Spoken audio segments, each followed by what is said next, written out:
Charm here. He might be a little short on mana, and he is, so he's going to have to pass the turn back to Ketter, who's going to untap. He'll take a draw step here. We'll see what he's able to find. And it looks like he does have a Reaper of the Wilds against Adrian, just kind of putting his hands out saying, bring it on, as the Stomping Ground's going to come into play. Ketter going to go down to 18, 3 and 4. And this is a Chronos World Eater.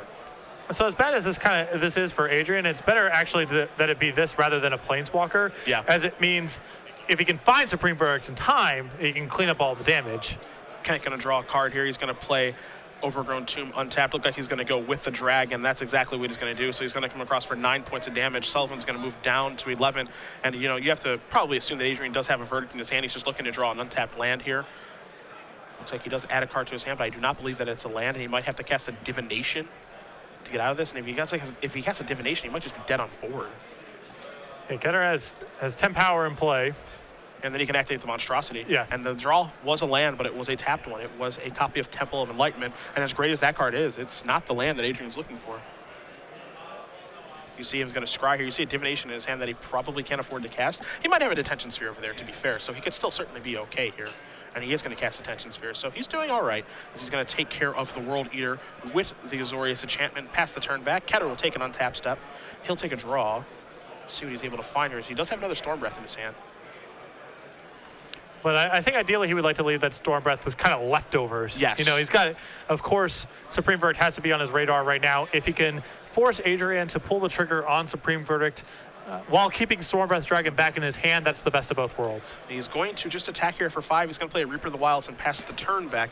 Now, Reaper is a card that obviously has not seen a lot of play to Supreme Verdict. It's going to clear up all the creatures, and there's going to be 2 scry triggers that go in the stack because the creatures are dead now. So Ketter can actually help himself to find that 5th land. As you do see the Golgari Rare, the Gorgon, this is a card that hasn't seen a lot of play, which is borderline ridiculous to me, even though, again, metagames are ecosystems and context is everything, so it does make sense why it wouldn't see a ton of play just because of the context of the format, but that card's incredible. Yeah, I know Brian Kibler was playing several copies of these in various Golgari decks that he was working on early on in the season. He never had a ton of tournament success with those, but he always spoke very highly of Reaper of the Wilds. Stormfist Dragon number 2 comes in as Reaper of the Wilds was able to scry a land over to the top of Ketter's deck. So now Sullivan's at 2. And one thing you know about Blue-White Control is that it has a lot of problems with Stormbreath Dragon. Yeah, you're looking at the minus power on Elspeth and Supreme Verdict, of course, but it is a challenging card to answer. Now, if you take a look at Sullivan's deck list, I know he's a really big fan of Celestial Flare. I don't know if that's a card that he's playing in his main deck or not over the course of this weekend, but I know he's a huge fan of it, and the answer looks like it's no, because he's conceding this game. Yeah, the answer is no. He has 1 copy of Elspeth, 4 copies of Supreme Verdict, and then various counters to get it off the table once it's there or prevent it from getting on the table in the first place, but not a ton of answers. Well, we see Ketter is up a game here, and you've got Sullivan's sideboard in front of you, so we're taking a look at the deck already. What's he got in his sideboard? He has a Jace Memory Adept, a Blind Obedience, a Glare of Heresy, 4 Gainsays, a Debtor's Pulpit, 2 Celestial Flares, a Keening Apparition, and Negate, a Last Breath, a Domestication. He has 1 in his main deck and then 1 in the sideboard, and a Fated Retribution. So pretty typical of blue-white style decks to have a lot of 1 and 2 ofs, as it's just trying to, most of the time it's trying to clean up matchups on the margins. It has to play a couple inefficient cards in its main deck in nearly all matchups because it's trying to answer the field, basically, as a control deck. And so your sideboard games are often, I'm going to take out 4 inefficient cards and bring in 4 more efficient ones. Ketter's sideboard here, this is obviously something I'm going to be familiar with because I'm very familiar with this deck. 2 Rakdos Return, 2 Golgari Charm, 2 Abrupt Decay, 2 Ultimate Price, 2 Rule Charm, 2 Dreadbore, a Xenagos God of Revels, a Rurik Thar the Unbowed, and a Sire of Insanity. If I am in Kent's seat here, how I would sideboard against blue-white is I would board in the 2 Returns, the 2 Charms, the 2 Abrupt Decays, the two additional Dreadbores to make it so you have 4 Xenagos God of Revels, a Rurik Thar, and a Sire of Insanity. That's 11 cards that are coming in there.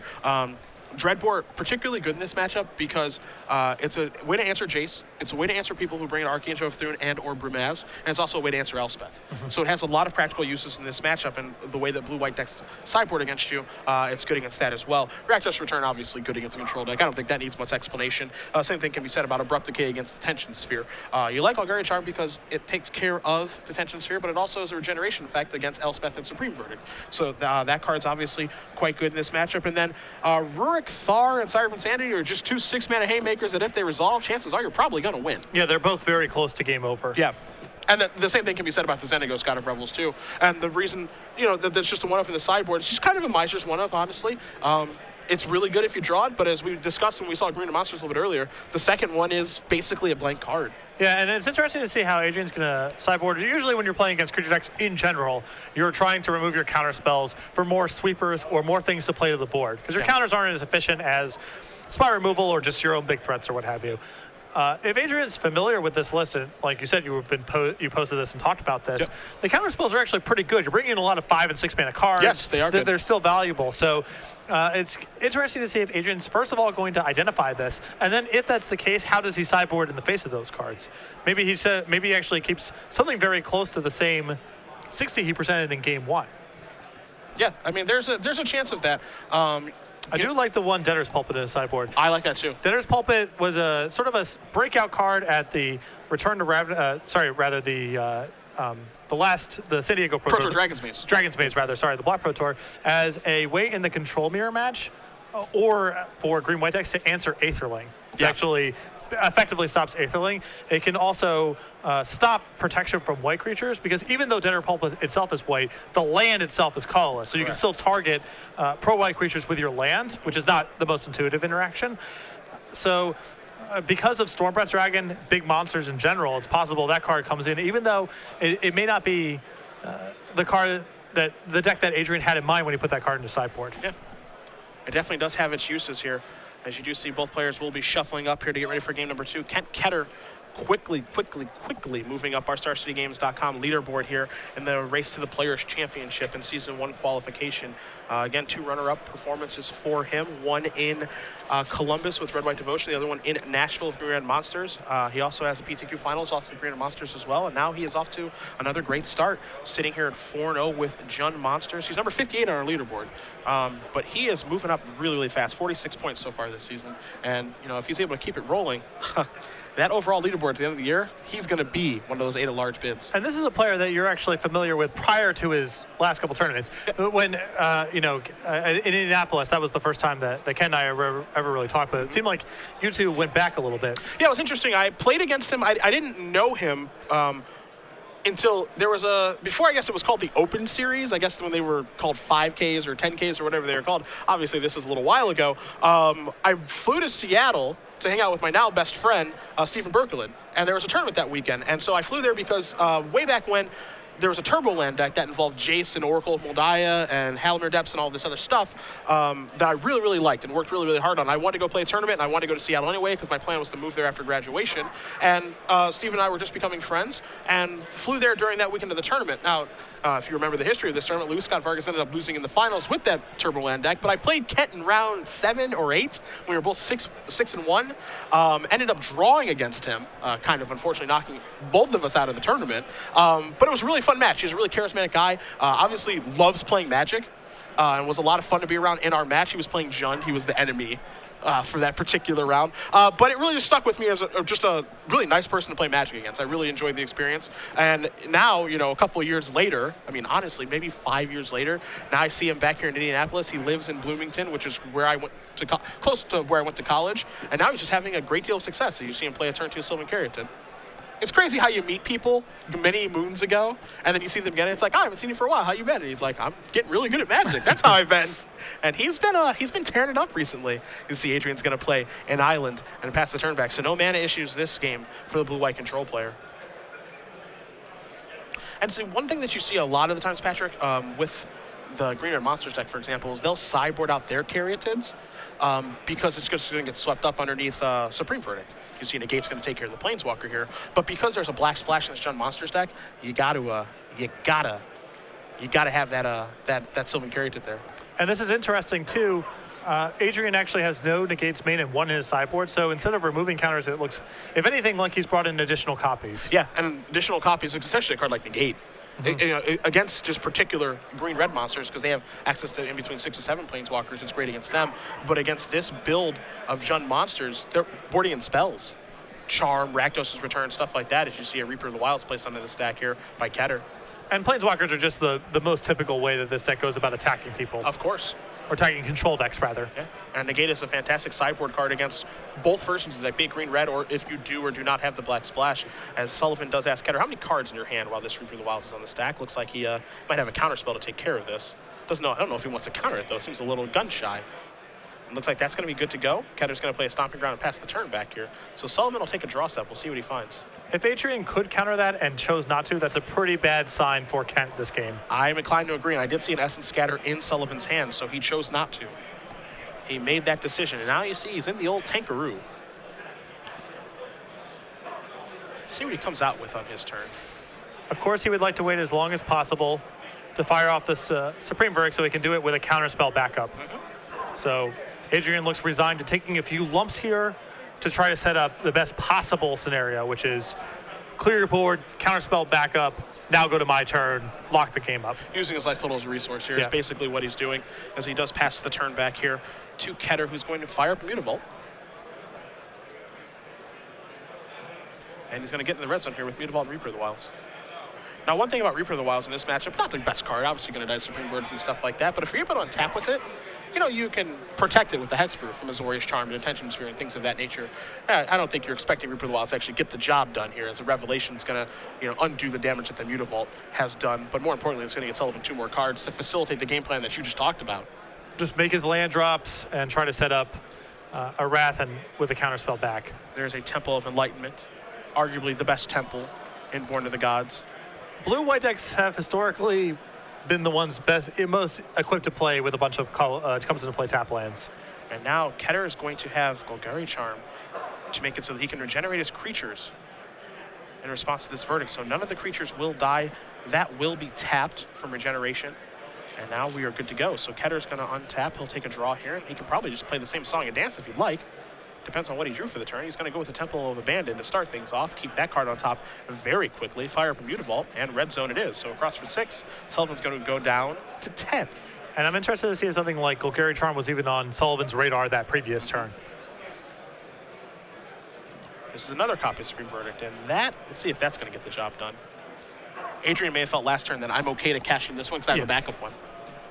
So that will get the job done. A scry here from Ketter, from Sullivan Carrier to dying because Reaper doesn't scry for itself. He's going to keep that card on top that he saw previously with Temple of Abandon. He's going to draw a card. Looks like it's a Domri. So let's see if this resolves here. He's going to go for it. And if Ken has a backup play, that's one thing. But I think that if I were Ken, I would have let off that turn with attacking with Mutavault if possible. You might be able to induce a Last Breath or an Azorius Charm, and then your Domri definitely resolves. There's some risk of running that into the untapped mana here. Mutavault's going to come in now. Chooses to attack with Mutavault as opposed to playing Courser on that turn. And so now he's going to play Sylvan Caryatid and pass the turn back. The Sylvan Caryatid explains it. Sure. He still had something to do with his mana. Yeah. And against the blue-white decks, it's really important to take your shots to get in damage when you can, because often that's the only thing that's preventing you from getting completely locked out is the fact that they have to still respond to your board once their life total gets low enough. So it's really critical to hit with Mutavault as much as you can. Detention Sphere being placed on the stack. You see Adrian has tapped an island and a plains. He's trying to figure out, okay, what's the third mana I want to tap for this? Do I want to tap my Mutavault or maybe my basic plains, I think is the decision he's making. He's going to go with basic plains, says get that Domri out of here and pass the turn back, knowing that he's pretty safe right now. He knows what's on top, and he knows that there's a Courser in Ketter's hand. So not a lot to be afraid of right now if you're the blue-white control player. Yeah. And now, Adrian's kind of worked the game into the spot where one of his big draws here, certainly another Supreme Verdict would be pretty good. Sphinx's Revelation, Elspeth even are all enormous draws. Blood Crypt is the card that's revealed here for Ketter. He's going to put that into play tapped. He'll gain a life, go up to 19. Top card, that is an Elvish Mystic. He's just going to pass the turn back as he cannot play the Mutavault this turn. He wants to get that land into play from the Courser. Sullivan's going to play a Temple of Enlightenment yet again. Control the top card of his deck.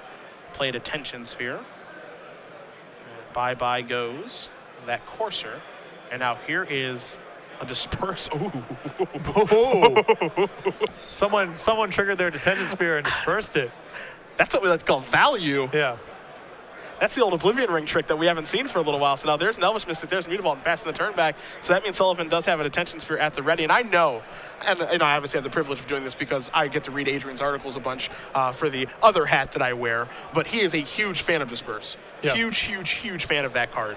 Very flexible, and when you have things like Sphinx's Revelation in your deck, what the most important thing is make sure you can answer the board. Yes. If you can keep your head above water well enough, then Revelations takes care of the rest. So, Pulachronos being placed on the stack here by by Ketter. We'll see if Sullivan does care about this or not. now he still has the Detention Sphere left over. He has an Essence Scatter, but it's possible that he wants to hold that exclusively for Stormbath Dragon or some other creature, maybe like Sire of Insanity, for example, that requires an instant speed response. So you see Adrian's going to think this through, and he says, all right, that's fine. Also letting this resolve has the additional upside of if Adrian draws Supreme Verdict, it's all the juicier having let this thing come into play. Yeah, you get it all, which is certainly important as Adrian does draw a card for the turn. We'll see if he does want to use a D-Sphere on this. He's sitting at a pretty comfortable 10, all things considered. Yep. Yes, those monsters do hit hard, but 10 is a lot of life. As you are pretty deep into the mid-game here, we're working our way towards the late game, and Adrian has to Dissolve in his hand as well. So Ketter is going to untap, he'll take a draw. Can't attack with that Elvish Mystic because of Mutavault being in the way. It looks like a Stormbreath Dragon was the draw for the day. And Adrian getting really paid off for his sequencing last turn. It's possible, we don't know the dialogue. Adrian might have waited a little too long debating about this Pulachronos. Looks like he goes, Ketter's going to activate Mutavault, ask if he can attack, and the answer is yes. See if Adrian wants to trade his Mutavault here for this. Or if he's just fine going down to 8, which that could be the case.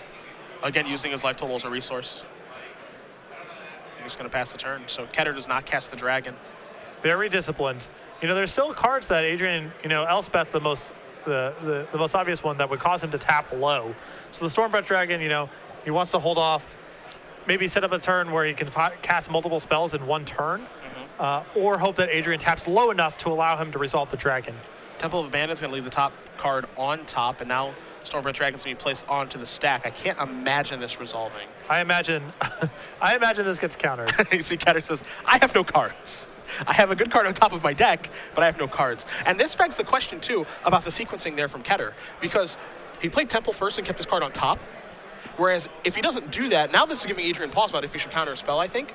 Whereas if he plays a Temple afterward, maybe it's a different scenario, but maybe the fact that Ketter played the Temple and said, keep this card, changes the way Adrian plays too. So there's a little, game inside the game. All these little things, once you get players of these ability levels, all those little things add up. Yes. So now Mutavault's going to get fired up. Sullivan knows that Ketter has no cards in his hand. Ketter going to come across with a 2/2 land. Looks like Sullivan's going to go down to 6. Again, still using that life total as a resource. He's going to play Mutavault number 2 and pass. And I think he might be comfortable trading now. Yeah, I think he wanted to keep the Mutavault back because, if nothing else, the Mutavault's fending off the Elvish Mystic, so it's not great to trade right away. But a second Mutavault certainly cleans things up. Yeah. So let's see what Ketter drew, because he kept the top card on top. And you see him counting mana. Never a good feeling. And you have to presume that this is a real spell, so he's going to use the Carrier to activate the Mutavault and come into the red zone here. Sullivan's going to go down to 4. Still holds firm. Wow, okay. You see Kent counting the mana. He's counting his mana, counting Adrian's mana. There's probably some X spells to be involved here. Yeah, there's a Rakdos' return from Ketter, and he says the full amount, and that's going to get dissolved. Oof. That is a very crucial dissolve. You see Ketter, the reason he was counting there is because he wanted to know, okay, if you Revelation in response, are you still dead? It looks like the answer would have been yes. And so now there is a Revelation. It looks like it's going to be a baby Rev. Yeah, just a small little Rev here. Adrian's going to go up to 7. But more importantly at this point, I think, are the cards that he's drawing. And now he has more resources to work with, so now he can be way more inclined to trade Mutavaults if he's feeling like it. 2 mana on the main phase is going to be a Blind Obedience. So that's going to do a nice job of taking care of dragons moving forward. And now there's an Elixir of Immortality. And you can kind of feel it now. Yeah, he's starting to get to lock it up. And Blind Obedience is so good against haste creatures, of course, and just makes every counterspell Adrian's able to resolve that much better. And the other thing that you can tell here too is Golgari Charm is the card that Ketter drew for the turn, is you can really tell that Adrian has played this deck so much, because it would have been so easy to just say, okay, Mutavault, trade with your Mutavault. or something like that, and he says, no, I'll go to 6. No, I'll go to 4. That's okay with me. Because, again, 4 is not 0. So you can tell he's very, very comfortable with what he's doing. Now he's going to use Elixir and move up to 13. Shovel 2 Revelations back into his deck as well. There's just, this is a very classic style of blue-white game. Adrian focused on making his land drops, keeping his mana up, using his life as a resource, and now he's worked the game to this position where he's a huge favorite. And I admire the sideboard cards, or one-ofs that Adrian is playing. A card like a Blind Obedience, a card that doesn't see a lot of play, but it serves a purpose. And the purpose that it serves is a very good one. Stormbreath Dragon is a very large problem for this sort of deck. And the fact that now Stormbreath Dragon is just, doesn't really matter now. That's happening is Temple of Lightning put the top card to the bottom. Here's a Courser of Crufix for Kent, so he's going to try to get back into this here. See what he finds on top. It's Blue Kranos, yet again. A card that plays a huge role in certain matchups, but this is not one of them. Yeah. Actually feels like a card that, if anything, maybe should be sided out. Yeah, I mean, you don't want a lot of copies. Obviously, you want to be able to pressure them to some extent, but you're, of course, not expecting that card to get the job done. And so now here's the Jace Architect of Thought, first one that we've seen of this match here from Sullivan's side. We'll get the big die on that for you guys in just a moment as a Temple of Deceit, a Celestial Flare, and a Dissolve are turned off the top. And those 2 spells are both so good. Oof. Now, I presume that he's just going to take whatever pile has the Dissolve in it. Because, there are some idiots out there with Elvish Mystic and Mutavault that can eat the Celestial Flare. But we'll see how Ketter decides to split this. Yeah, Adrian's not really worried about the board, certainly in this position, as he's got a pretty well-contained high life total, some Mutavaults to work with. And like you said, the Flare's not very efficient right now, as there's an Elvish Mystic that can be thrown into the maw if Kent's worried about playing around it. Yeah. So you do see the split there of Flare and Temple of Deceit versus Dissolve. You see Adrian's going to count some lands here, maybe wondering what's the worst thing that can happen to me with all the mana that you do have available. And don't forget now, we talk about Blind Obedience, the fact that it's going to stop Stormbreath Dragon. Look how much mana that Adrian has used for that Jace. 5. Yeah. Gaining a life with every spell, so now he's getting himself out of Rakdos return range. Stormbreath Dragon isn't really going to be that big of a deal. Every card, every spell that he plays is going to gain him a little bit more life, get him back up to that 20, that he wants to be at, and just keep moving along. It's really funny, when Blind Obedience got previewed, everyone's first reaction was, how do I build a Blind Obedience deck? Yeah. 4x Blind Obedience, that's the start of the deck list. That never worked out for obvious reasons. Yeah. But as a one-of in your 75 somewhere, a much different animal. I've lost to that card a lot. Yes. For a card that I'm sure my opponent has only one copy of in their 75, I've lost a lot of matches. So Simon's going to come and play untapped. Ketter is only going to end up taking 1 from that. 2 because it comes to play untapped. 1 from the Courser trigger, going to put him up a life here. As you see Courser on top of the deck now as well. But you can really feel that the momentum has shifted Adrian Sullivan's way this game. He's got a Jace out there. He's got Mutavaults to defend himself. He's got Blind Obedience to, take care of some things and gain some life. This is exactly where he wants to be, as Ketter is going to put Blue Kranos onto the stack here, knowing that it is going to come into play tapped. We'll see if he does any attacking here. Attacking into this board seems fraught with some peril. It's not the best, but he is going to fire at Mutavault, thinking I can't just sit here and do nothing. Yeah. It does just play into the blue-white control deck's favor. So now here comes the Courser and here comes the Mutavault. Yeah, it is hard to imagine getting to win this game if Adrian gets to comfortably look at 3 more cards again with that Jace. Yeah. Things are unraveling for Kent, certainly, so. Now this is mighty interesting. Because now, okay, so Mutavault gets activated, but before blocks, Kent's going to use Blue Kranos' ability, Monstrosity for 2, take care of this Mutavault. And so Adrian says, okay, that's fine. I'm going to activate my other Mutavault. How about that? And he says, all right, trade with your Mutavault. So now that problem's solved. But Jace bites the dust from the Courser. So now Adrian does have a couple of cards in his hand, but we're not sure what they are. See, Blue Kranos currently a 7/7. I feel like all the creatures might go away in a minute. Oh, yeah. And Adrian has very nicely set the board into this state right here. Now here's the issue. Kent does have that Charm in his hand, but we know that Adrian has a Dissolve in his hand. So as you mentioned, Adrian has done a beautiful job of getting himself into this particular position. Dissolve is going to take care of that. Adrian conveniently has used all of his mana to cast Verdict, Extort, Dissolve, Extort, and let's say if Ketter were to draw, a Stormbridge Dragon, comes into play tapped. If you're going to draw Rakdos Return, doesn't matter because I'm hiding the best card on top of my deck.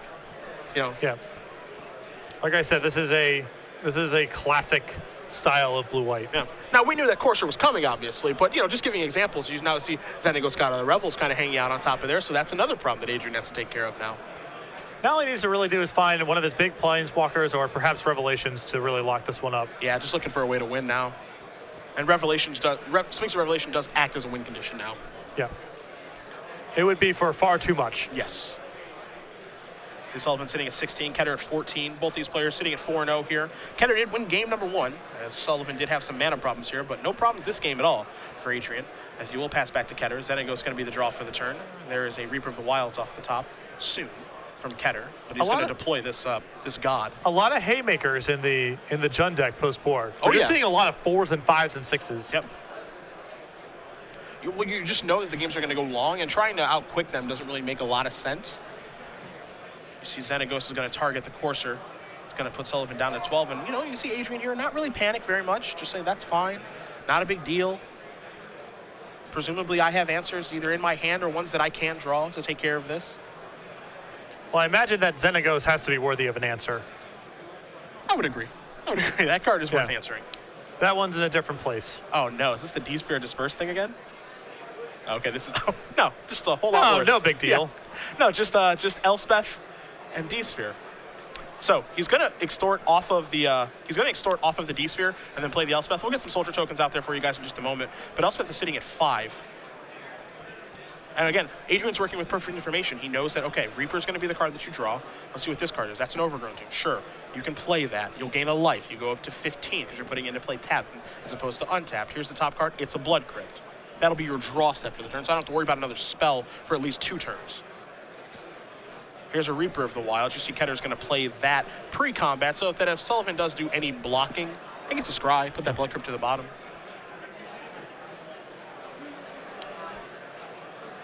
So Reaper comes into play tapped from the Blind Obedience, of course. Now we see Ketter attacking with the Courser. We'll see exactly where it's going, if it's going towards Elspeth or the face. Neither really good attack. Neither is great. I mean, I feel like you have to err on the side of attacking Elspeth because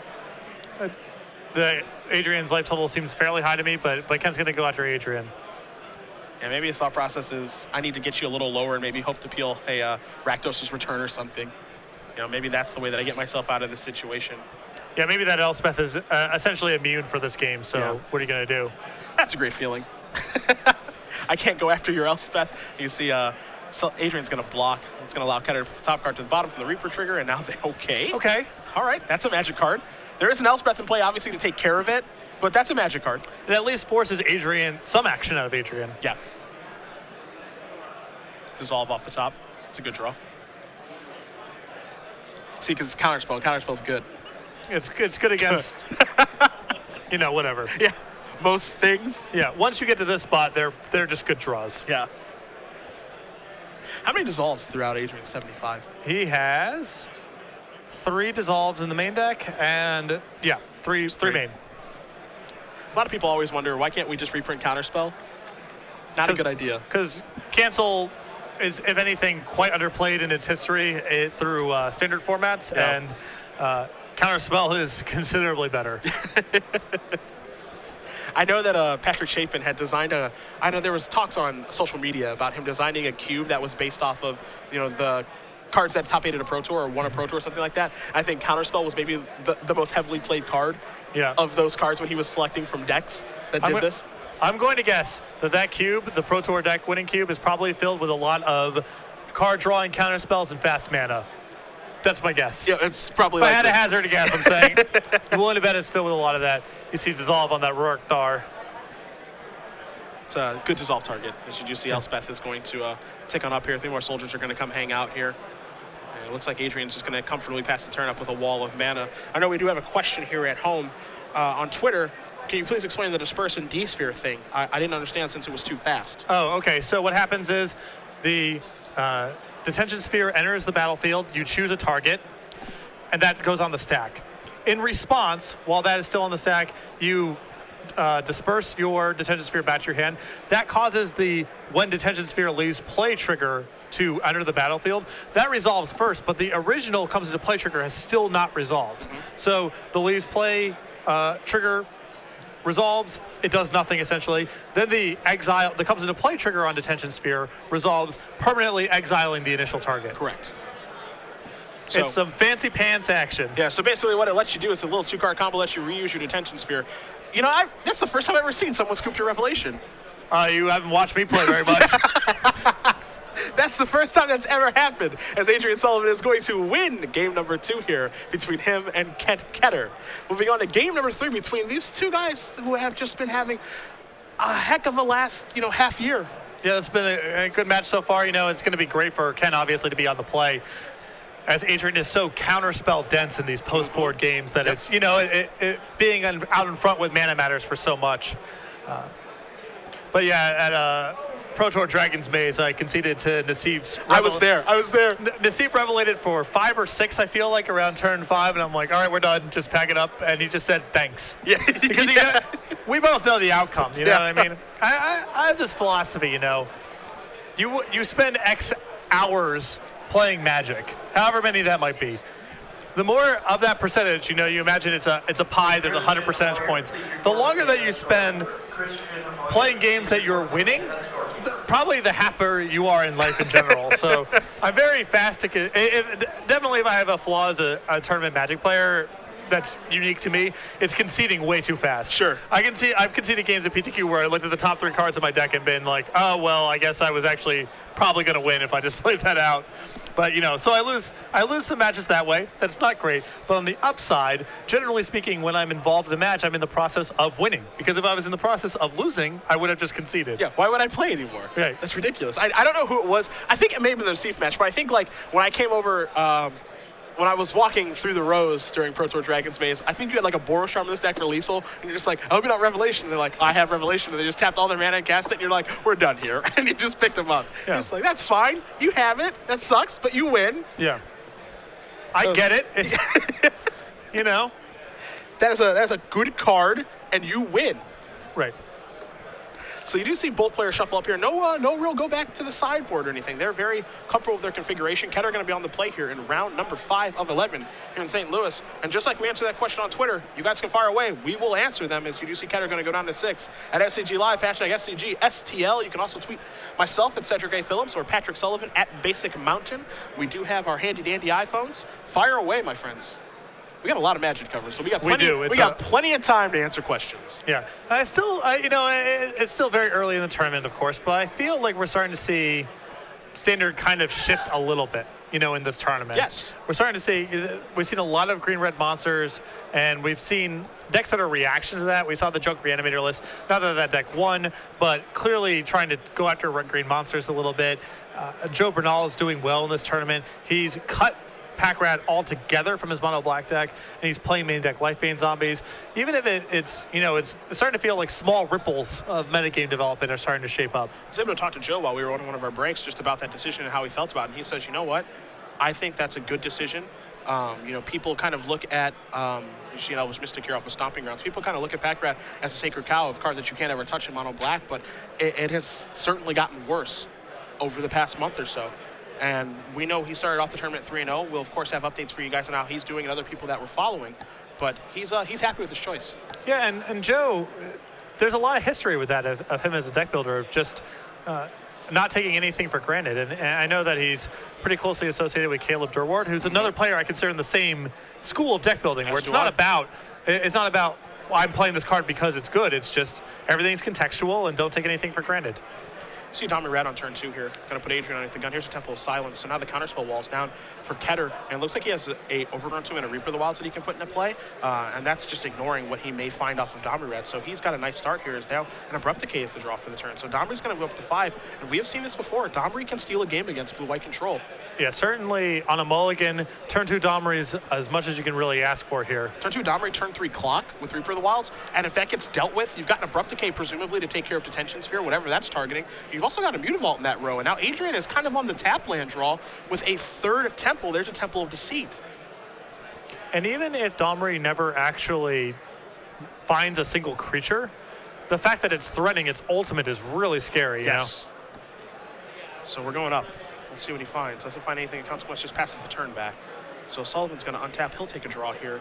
And if he's on the Supreme Verdict plan, you see Ketter does have Vulgary Charm in his hand. And you can tell the difference of being on the play versus on the draw in this particular situation, but also the power of man acceleration. Yeah. That's the big one here. Adrian, oh no. Uh-oh. Is this not a fourth land for him? He's been scrying a bunch this game, so that would be very surprising if that were the case. Either way, he's in some trouble. Yes. Because the nature of Ken's hand is very good against, if all of Adrian's hand is Supreme Verdicts, then that's great. We just get to ride Domri to victory. And if he has answers to Domri, we get to answer those with Golgari Charm and Abrupt Decay while clocking with our board. So and that is a discard there from Adrian. So Ketter is going to slowly untap, slowly draw a card. We'll see what he's able to find as he's going to pump up the jam here. Take a look. It's another Reaper of the Wilds. So let's see how he wants to attack here. Because attacking here is a little bit interesting. There's the fact that Azorius Charm could come into play. But I suppose if Azorius Charm was something that Sullivan had, he would have cycled to try to hit a land. Yeah. So, you can, I think Kent can kind of go through the iterations of what happens if he has X, what happens if he has Y, what happens if he has Z, and make the best decision. And it looks like that decision is just to attack with Reaper of the Wilds. And the mixture of a hexproof creature and the Domri threatening to go ultimate here means that Kent can play very conservatively. He doesn't have to, he can he's in a position where he has the luxury of kind of playing around to everything. So Reaper comes in and puts Sullivan down to 11. And now Adrian, you can tell he's not too thrilled about how things are going this game. Yeah, these, of course, Adrian's missing land drops. That's never a good thing. But you can tell Ken's start here is so much better against counterspells while he's on the play with a mana accelerant than when he's on the draw without one. Yeah. It's night and day. It sounds obvious, but it's hard to know exactly what the difference is until you're watching a game like this. So now Adrian's going to tap some mana. He's going to cycle Azorius Charm. Yuck. And I believe that is a hearty laugh there from Adrian. He's got a bunch of cards in his hand, and he's just going to extend the hand knowing that Domri's going to go ultimate. So Kent Ketter, two-time finalist here so far this year in the Open Series, is off to another beautiful start. Yeah. He is sitting at 5-0 with a smile and a shoulder shrug. Gives Adrian Sullivan his first loss on the weekend. Jund Monsters sitting at 5-0, giving Blade Control his first loss.